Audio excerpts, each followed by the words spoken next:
La cour.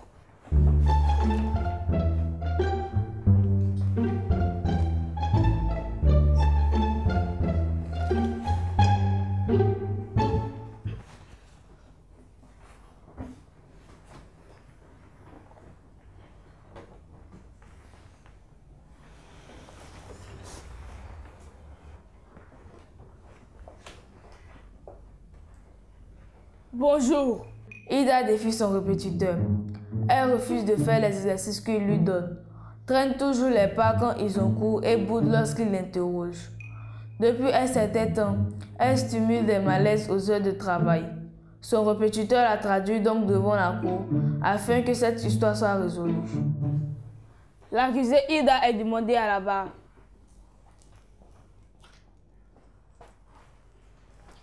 Ida, vous êtes accusée de manquer de respect à votre répétiteur.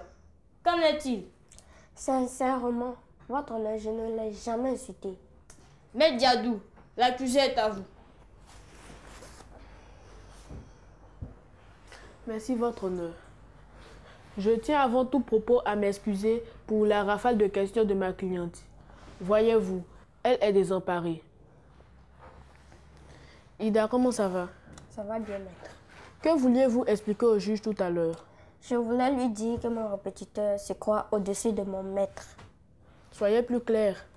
Mon maître me donne des exercices de classe. Ce sont des exercices de maison. Quand j'arrive à la maison, le répétiteur veut qu'on fasse pour lui avant de faire ceux de mon maître. Entre lui et mon maître qui commande.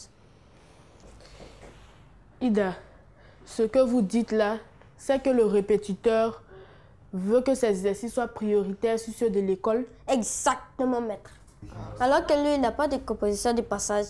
Si on fait pour lui et qu'on ne fait pas pour l'école, le maître va me frapper. Silence! Votre honneur, j'estime que ma cliente a été suffisamment claire. Elle n'a pas manqué de respect à son répétiteur. Elle lui a juste rappelé que les exercices de son enseignant de classe sont prioritaires. Et puis, le répétiteur doit répéter les cours. Et qui lui a donné l'autorisation d'agir hors de son champ d'action? Ce sera tout. Maître Dago, l'accusé est à vous. Merci, votre honneur. Ida, à quoi sert le répétiteur? À répéter. Et pourquoi en avez-vous un? Pour répéter. Vous ne pouvez pas répéter seul? Parce que j'ai besoin d'aide pour combler mes lacunes. J'ai besoin de quelqu'un pour m'aider à faire mes exercices et m'expliquer ce que le maître n'a pas réussi à faire. Quoi? Attendez un peu. Vous voudrez dire que votre maître qui est au-dessus de votre répétiteur n'arrive pas à vous expliquer des cours et votre répétiteur qui est en dessous réussira? Silence! Silence! C'est bien pour ça qu'il est payé, non? Répondez à la question, jeune fille. Je ne sais pas. Maman a dit qu'il doit venir 2 fois par semaine, faire les exercices, réviser les leçons et m'expliquer ce que je n'ai pas compris. Vous vous avez dit ce que le maître n'a pas réussi. Objection, votre honneur. Il revient sur cette question à laquelle ma cliente a déjà répondu. Objection retenue. Maître, avançons. D'accord. Alors, quand le répétiteur vient faire des cours avec vous, êtes-vous à l'heure? Avant, j'étais à l'heure. Mais depuis qu'il me fait perdre du temps en faisant beaucoup d'exercices avec lui, je ne viens plus à l'heure, car il me fatigue. Quand on finit ces exercices à lui, le temps est arrivé et il me laisse toute seule faire les exercices et part. Par sa faute, j'ai été grondée en classe. Du coup, je boude ces exercices à lui. Je réduis le temps de cours et j'impose qu'on fasse ceux de mon maître. Votre honneur, voici que la demoiselle avoue les faits qui lui sont reprochés. Elle agit ainsi sciemment selon ses propres termes pour s'imposer à son répétiteur. J'aimerais faire venir à la barre mon client. Ida, regagnez votre place. Monsieur le répétiteur. Le répétiteur est demandé à la barre. Alors, monsieur le répétiteur, Ida dit que son attitude dénote de la vôtre. Qu'est-ce qui justifie vos actions? Je suis effectivement répétiteur. Mon rôle est de répéter les cours faits en classe pour qu'elle comprenne mieux et non de faire ses exercices à sa place. Je ne viens que 2 fois par semaine. Elle a la possibilité de faire ses exercices pour que je les contrôle à mon arrivée. Mais non, Ida veut que je fasse ses exercices à sa place, que j'apprenne ses leçons à sa place. Pour l'aider à être autonome, j'ai décidé de reprendre les cours avec elle et de lui donner des exercices d'application.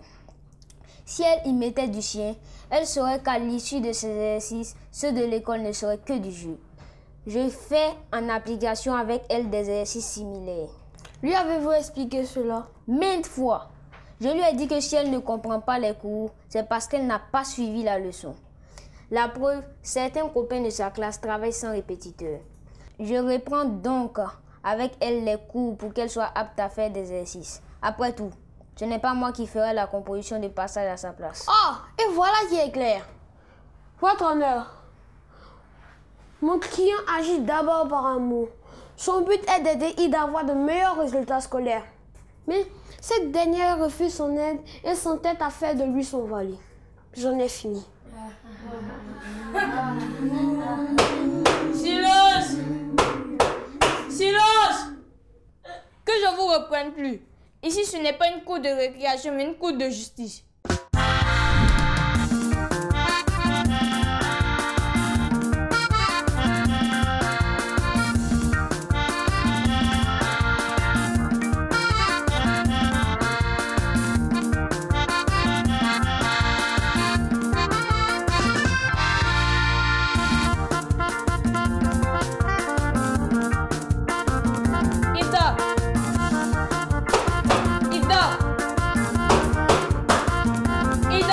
Votre honneur.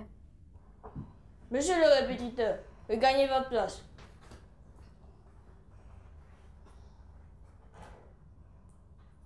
La séance est suspendue. Nous reviendrons pour le verdict.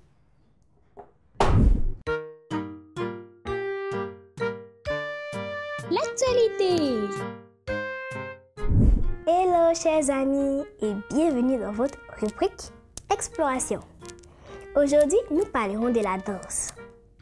Ah, la danse. Qui n'a jamais un jour esquissé des pas de danse au rythme de sa chanson préférée?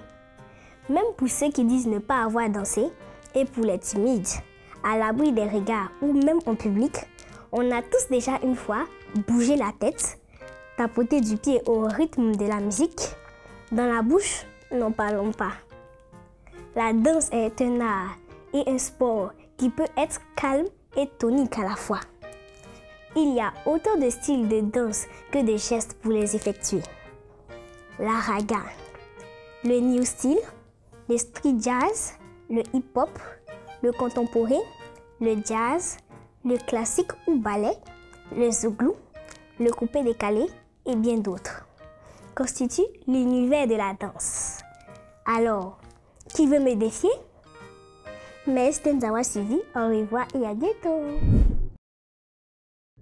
Le rôle du répétiteur est de réviser avec l'enfant et non de prendre la place de ce dernier. Cela veut dire que c'est son droit de présenter une démarche qui permettra à l'élève de faire ses exercices tout seul. En désobéissant à son répétiteur, Ida se rend coupable d'actes graves.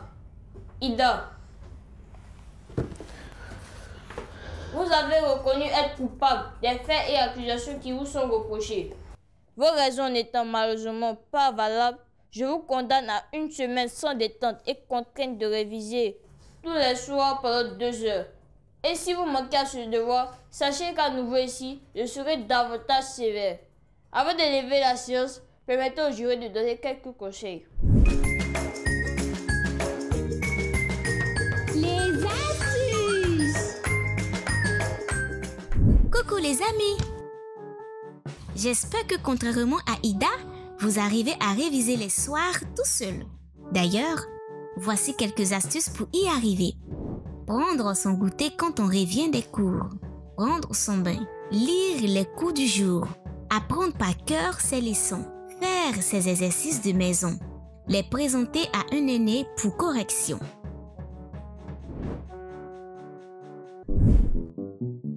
Le mot du pédagogue. Salut les enfants! Aujourd'hui, nous allons parler de l'attitude avec le répétiteur. Un répétiteur a pour fonction d'aider l'élève à apprendre ses cours et à faire ses devoirs.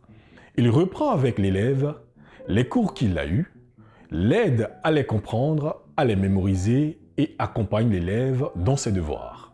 Alors ne faites pas comme Ida, qui refuse de faire les exercices que son répétiteur lui donne et boude lorsque celui-ci l'interroge. Chers parents, il vous arrive d'avoir recours à des répétiteurs pour vos enfants, alors il est de votre devoir de faire comprendre le bien fondé de la présence de ces répétiteurs à vos enfants et souvent, quand vous avez le temps, assistez à des séances avec le répétiteur. Chers enfants, obéissez et respectez vos répétiteurs, car tout comme vos enseignants à l'école, ils contribuent à votre apprentissage et vous aident à mieux comprendre les cours. On se dit à la prochaine! Éducation civique et morale. Je dois travailler. Je réfléchis. Que signifie travailler? Travailler, c'est étudier, pratiquer un métier, une activité pour bien gagner sa vie.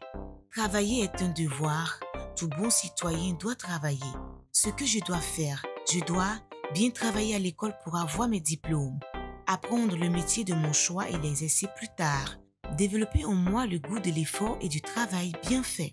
Ce que je ne dois pas faire, je ne dois pas refuser d'aller à l'école, refuser d'apprendre mes leçons, refuser d'apprendre un métier. Je dis pourquoi je dois travailler. Je dois travailler pour réussir à l'école, ne pas vivre aux dépens des autres, aider mes parents, avoir de bons résultats et être un exemple pour les autres. Je fais le point. Travailler, c'est étudier, exercer un métier. Par le travail, je peux faire face à mes besoins, aider mes parents et accomplir mon devoir de citoyen en payant mes impôts. J'espère que vous avez bien noté nos conseils. Tâchez de bien vous comporter, sinon vous serez convoqué dans cette cour au bord des accusés qui est loin d'être une cour de récré. La séance est levée.